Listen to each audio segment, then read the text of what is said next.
और दोस्तों, जैसा आप जानते हैं कि कल जैसे हमने वीडियो शूट की थी एक किसकी अपने टॉपिक की, जिसका नाम है पुष्यभूति वंश, या इसी को हम बोलते हैं वर्धन वंश। इसी को हम टॉपिक को आगे बढ़ाते हैं। हमने कल जो पढ़ा था, एक बार उसका दोस्तों 1 मिनट में एक बार ब्रीफ ले लेते हैं। स्टार्ट किया था हमने टॉपिक पुष्यभूति वंश या वर्धन वंश से। इसी का ही नाम बोलते हैं हम पुष्यभूति वंश, सेम एज इट इज इसी को बोलते हैं हम वर्धन वंश। कैसे इसका नाम था पुष्यभूति वंश? हमने इसके संस्थापक के बारे में पढ़ा था। इसका जो संस्थापक था वो था पुष्यभूति, इसी के नाम से उसकी वंश की शुरुआत हुई। वर्धन वंश, इस वंश का जिन शासकों ने एक समृद्ध तरीके से विस्तार किया, इस राज्य को, साम्राज्य को बढ़ाया, कहां से? आर्यवर्त क्षेत्र से दक्षिणावर्त की तरफ, मतलब उत्तर भारत में इन्होंने संपूर्ण साम्राज्य स्थापित किया और धीरे धीरे कोशिश की साम्राज्य स्थापित करने की इन्होंने दक्षिण की तरफ। तो जिन शासकों द्वारा इस वंश को एक समृद्ध और सुदृढ़ तरीके से बढ़ाया, वो शासक थे वर्धन, इसलिए इसको हम वर्धन वंश भी बोलते हैं। तो कल फर्स्ट लेक्चर में हमने पढ़ लिया था पुष्यभूति वंश तक, ठीक है। आज हम पढ़ेंगे इसी वंश के एक शासक को, जिसका नाम है हर्षवर्धन।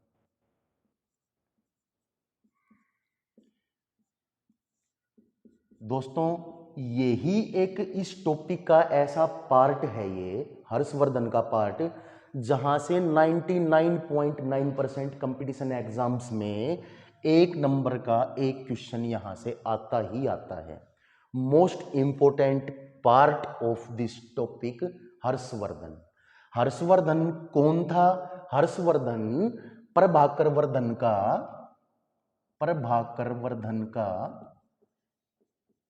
बेटा था। प्रभाकर वर्धन का बेटा था हर्षवर्धन। इसका जन्म कब हुआ था? कल हमने आपको बताया कि हर्षवर्धन मात्र 16 वर्ष की आयु में गद्दी पर बैठा। तो इसका 606 से और 646 ईस्वी तक इतिहासकार कार्यकाल बताते हैं। तो 606 में से जब हम 16 माइनस करेंगे, इसका मतलब कि 590 ईस्वी में हर्षवर्धन का जन्म, कि हर्षवर्धन का जन्म कब हुआ था? 590 ईस्वी में। 16 वर्ष की आयु में ये गद्दी पर बैठा। 16 वर्ष की आयु में ये गद्दी पर बैठा। तो गद्दी पर बैठते ही हर्षवर्धन के पास, मैंने आपको बताया कि 3 चुनौतियां थी इसके पास में। सबसे पहले जो इनकी राजधानी थी, कौन सी? जो कल मैंने आपको बताई थी कि वर्धन वंश की या पुष्यभूति वंश की जो राजधानी थी वो थी थानेसर। और थानेसर कहां है वर्तमान में? थानेसर। और थानेसर कहां है वर्तमान में? हरियाणा में, और हरियाणा के कुरुक्षेत्र जिले में थानेसर, ये इनकी राजधानी थी। इसके पास में पहली चुनौती तो ये थी हर्षवर्धन के पास में कि अपनी राजधानी को कैसे बचाए। दूसरी चुनौती इसके पास में ये थी कि ग्रहवर्मा, जो इनके बहनोई थे, राजश्री का जिसके साथ विवाह हुआ था, उनकी राजधानी थी कन्नौज। और कैसे इस राजधानी को बचाए, और जो इसकी बहन थी राजश्री, उसको कैसे ये जेल से छुड़वाए। तो जो गद्दी पर बैठते ही इसने 16 वर्ष की आयु में ही इन्होंने तीनों चुनौतियों को स्वीकारा, और इसने गौड़ नरेश शशांक को पराजित किया। गौड़ नरेश शशांक को पराजित किया, मतलब युद्ध में हराया। किसको? गौड़ नरेश शशांक को, ठीक है दोस्तों। और थानेसर को इसने एक दोबारा से एक सुनिश्चित तरीके से यहां पर प्रशासनिक इकाई को संभाला, और कन्नौज, जो कि इनकी इसके बहनोई की राजधानी थी कन्नौज, उसको इसने प्रशासनिक इकाई को सुदृढ़ करके अपनी बहन को वापिस सौंपा। तो ये कुछ कार्य थे हर्षवर्धन के गद्दी पर बैठते ही। जो कल मैंने आपको बताया था कि डायग्राम के अकॉर्डिंग जो भी हम पढ़ेंगे वो पढ़ेंगे हम डायग्राम के अकॉर्डिंग। तो जो उत्तर भारत का जो अपना राज्य था जिसको हम बोलते थे इतिहासकार पहले प्राचीन भारत में आर्यवर्त, आर्यवर्त क्षेत्र में ये जो वर्धन वंश की राजधानी थी थानेसर, और ये उत्तर पश्चिमी प्रांत का हिस्सा थी कन्नौज, और ये थानेसर। इन दोनों राजधानियों को संभाला हर्षवर्धन ने। हर्षवर्धन ने कन्नौज को भी अपनी राजधानी बनाया। कब? 606 ईस्वी में।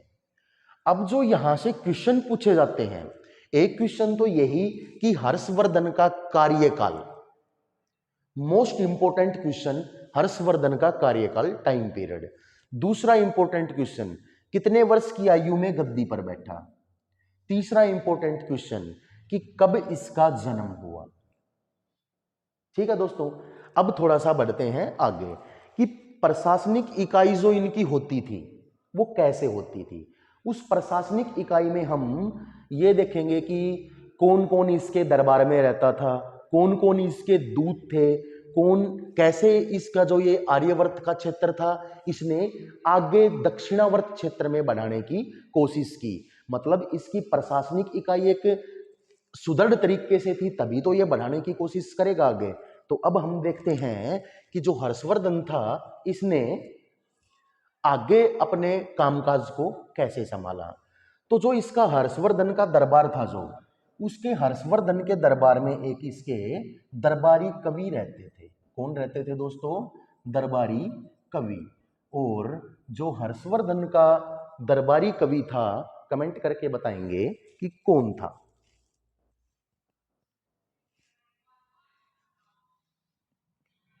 देखते हैं दोस्तों कि कौन कौन इसका सही रिप्लाई देता है। दोस्तों, हर्षवर्धन का जो दरबारी कवि था उसका नाम था बाणभट्ट। जिन्होंने राइट आंसर दिया है, बहुत अच्छी बात। हर्षवर्धन का दरबारी कवि बाणभट्ट। दरबारी कवि किसको बोलते हैं? इसका सेनापति कह लो, इसका एक साहित्यिक स्रोत कह लो इसको। कि इतिहासकार जो होते हैं वो ये बताते हैं कि हमें प्राचीन इतिहास का कैसे पता लगता है, ऐतिहासिक स्रोतों से, साहित्यिक स्रोतों से और अभिलेख से। तो ये एक साहित्यिक स्रोत हो गया। साहित्यिक मतलब पढ़ाई लिखाई में। तो जो ये बाणभट्ट था इसकी एक रचना थी, इसकी उस रचना का नाम कह लो या इसने जो पुस्तक लिखी थी उसका नाम क्या था? हर्षचरित। जो हर्षचरित थी ये दोस्तों बाणभट्ट की रचना थी। हर्षचरित। हर्षचरित के अलावा इसकी दोस्तों एक और रचना थी इसकी जिसका नाम था कादंबरी। ये दोनों बाणभट्ट की रचनाएं थी। हर्षचरित जो थी ये हर्षवर्धन से रिलेटेड थी। जो हर्षवर्धन था उसके जीवन काल का हर्षचरित में वर्णन है और इसके कार्यों की प्रशंसा की गई है हर्षचरित में। और हर्षचरित के अंतिम अध्याय में बाणभट्ट ने स्वयं के जीवन परिचय का थोड़ा सा ब्रीफ में वर्णन दिया है। दूसरा इसकी जो रचना थी बाणभट्ट की ही कादंबरी। दोस्तों, पूरे भारत की बात करते हैं, संपूर्ण भारत का पहला उपन्यास, कि भारत का ही पहला उपन्यास कौन सा था? कादंबरी। और कादंबरी किसकी रचना थी? बाणभट्ट की रचना थी कादंबरी। तो ये हो गए इसके साहित्यिक स्रोत कि बाणभट्ट दरबारी कवि थे किसके? हर्षवर्धन के। यहां तक समझ में आ गया होगा आपको। अब थोड़ा सा और आगे बढ़ते हैं। जो हर्षवर्धन था इसके दरबार में एक चीनी यात्री आया। कैसे? कि जो हर्षवर्धन था ये था आर्यवर्त क्षेत्र में भारत के। इसने दूत भेजे अपने व्यापारिक दृष्टि से मान लो या अपने साम्राज्य के प्रशासनिक इकाई को समृद्ध बनाने के लिए। तो एक चीनी यात्री, कौन? चीनी यात्री जिसका नाम था ह्वेनसांग भारत आया। चीनी यात्री ह्वेनसांग भारत आया। तो पहला क्वेश्चन दोस्तों यही बनता है कि हर्षवर्धन के काल में कौन यात्री भारत आया? ह्वेनसांग। कहां से? चीन से। चीनी यात्री ह्वेनसांग भारत आया। क्या करने के लिए आया?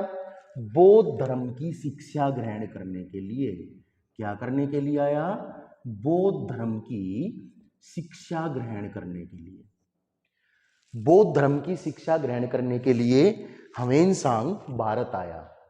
तो भारत आकर 634 ईस्वी से 644 ईस्वी तक ये हर्षवर्धन के दरबार में रहा।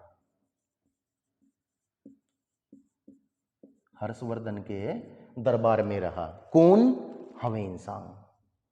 कब भारत आया? 634 ईस्वी में। कब से कब तक रहा? 634 से 644 तक ये हर्षवर्धन के दरबार में रहा चीनी यात्री ह्वेनसांग। क्या करने के लिए आया था? बौद्ध धर्म की शिक्षा ग्रहण करने के लिए। बौद्ध धर्म की शिक्षा ग्रहण कहां से की इसने? बौद्ध धर्म की शिक्षा ग्रहण की इसने नालंदा विश्वविद्यालय से। नालंदा विश्वविद्यालय से। अब ये नालंदा विश्वविद्यालय कहां पर है दोस्तों? ये है हमारा बिहार में। कहां है ये? बिहार में। पूरे भारत की दृष्टि से हम दोस्तों देखें तो हमें 3 विश्वविद्यालयों को याद रखना है जो कि पेपर की दृष्टि से, ऑब्जेक्टिव्स की दृष्टि से इंपॉर्टेंट विश्वविद्यालय बनते हैं। सबसे पहला विश्वविद्यालय तक्षशिला विश्वविद्यालय। कौन सा? तक्षशिला विश्वविद्यालय। ये तक्षशिला विश्वविद्यालय जो है ये है वर्तमान में पाकिस्तान में। किसने इस विश्वविद्यालय की स्थापना की थी? तो नाग शासक नागसेन ने इसकी नींव रखी थी। तक्षशिला विश्वविद्यालय की पहला विश्वविद्यालय। जो चाणक्य थे, कौटिल्य जिसको बोलते हैं हम, इसी यूनिवर्सिटी में प्रोफेसर थे। दूसरी यूनिवर्सिटी जो हम याद रखेंगे वो थी नालंदा विश्वविद्यालय। जो नालंदा विश्वविद्यालय है ये है बिहार में। और इसके संस्थापक दोस्तों जिसने इस विश्वविद्यालय की नींव रखी वो थे कुमारगुप्त। गुप्त शासक कुमारगुप्त ने नालंदा विश्वविद्यालय की नींव रखी। तीसरा जो विश्वविद्यालय है जिसको हम याद रखेंगे, विक्रमशिला विश्वविद्यालय। विक्रमशिला विश्वविद्यालय। ये जो यूनिवर्सिटी है ये भी भारत में है, एमपी में है ये। और इसकी जो इसने नींव रखी थी उसका नाम है धर्मपाल। तो एंशिएंट हिस्ट्री के पॉइंट ऑफ व्यू से भारत की 3 यूनिवर्सिटी को हम याद रखेंगे जो कि बार बार पेपर में पूछी जाती हैं। तक्षशिला विश्वविद्यालय नागसेन, नालंदा विश्वविद्यालय कुमारगुप्त और विक्रमशिला विश्वविद्यालय धर्मपाल। ये 3 यूनिवर्सिटियों को हम याद रखेंगे। जो चीनी यात्री ह्वेनसांग जो हर्षवर्धन के दरबार में भारत आया था 634 में कब से कब तक रहा?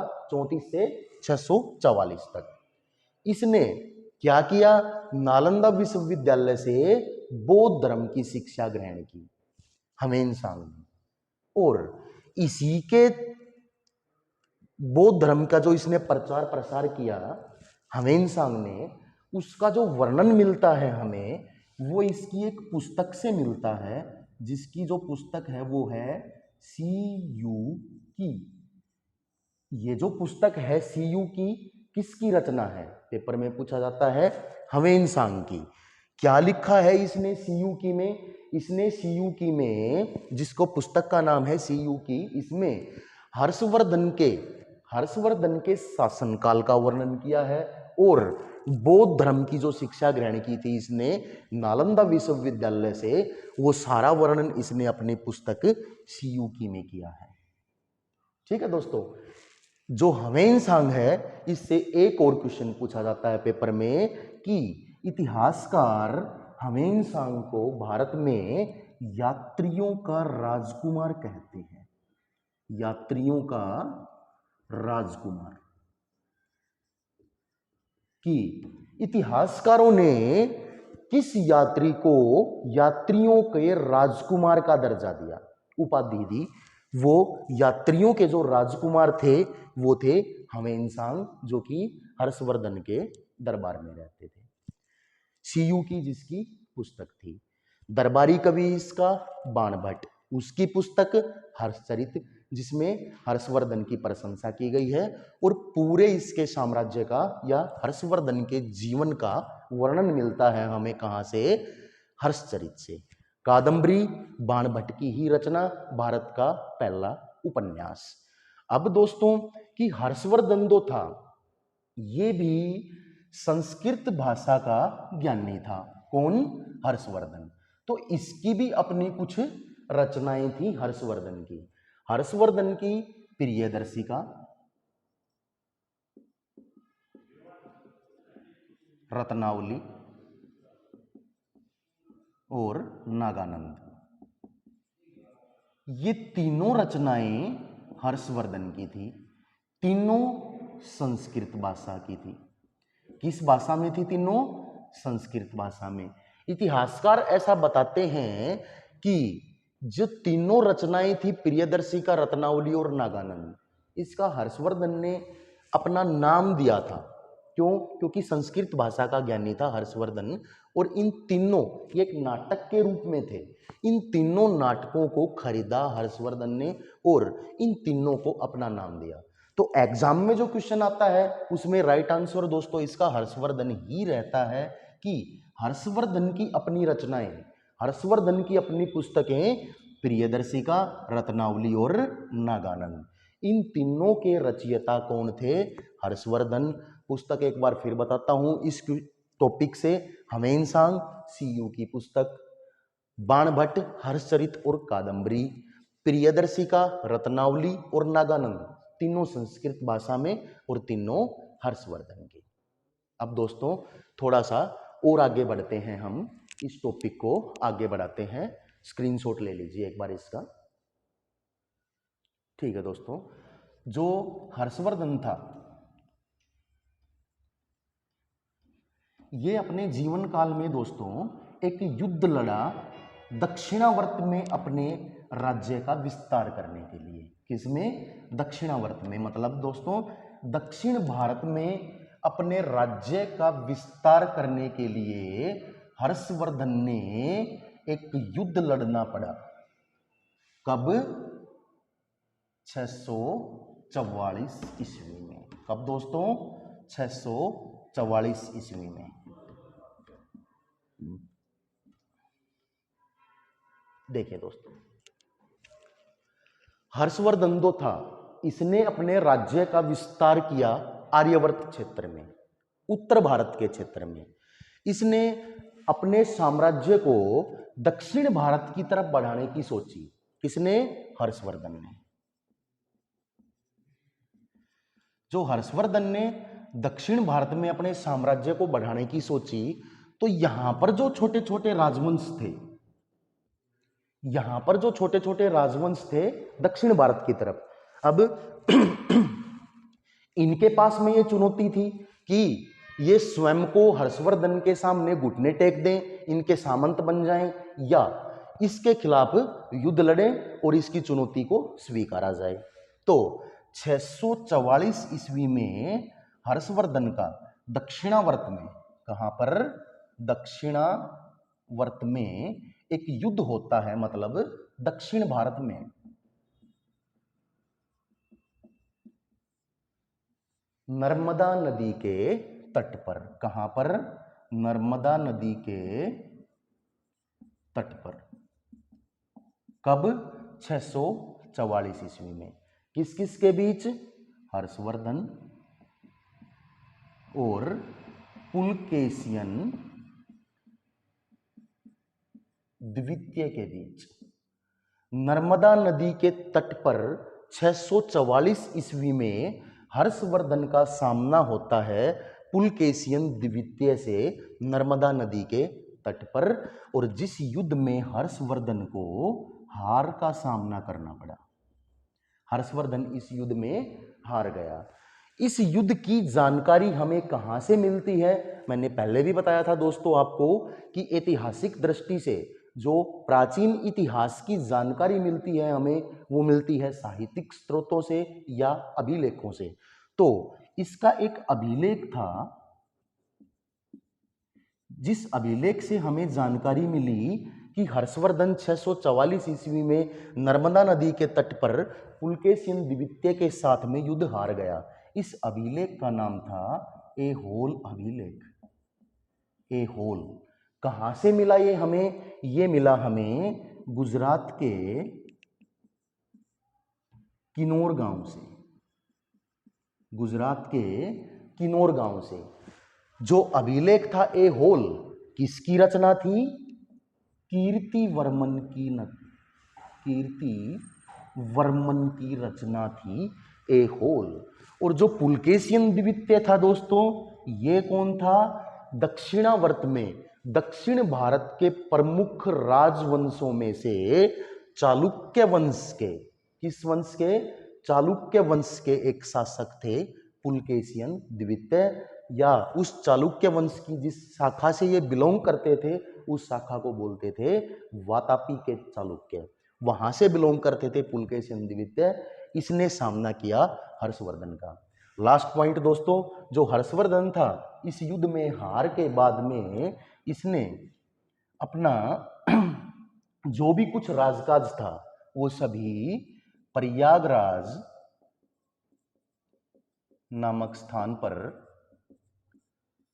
एक बौद्ध सभा या धर्म सभा में अपना सब कुछ दान दे दिया। छठी, किसमें? छठी सभा में। कहां पर?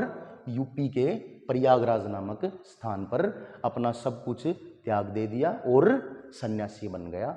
ये था हर्षवर्धन अपना। ठीक है दोस्तों, तो हर्षवर्धन के पॉइंट ऑफ व्यू से जो क्वेश्चन पूछे जाते हैं वो हमने पढ़े हैं आज इस टॉपिक से, और पुष्यभूति नाम से जो क्वेश्चन रिलीज होते हैं वो पढ़े थे हमने इस टॉपिक के फर्स्ट वीडियो से।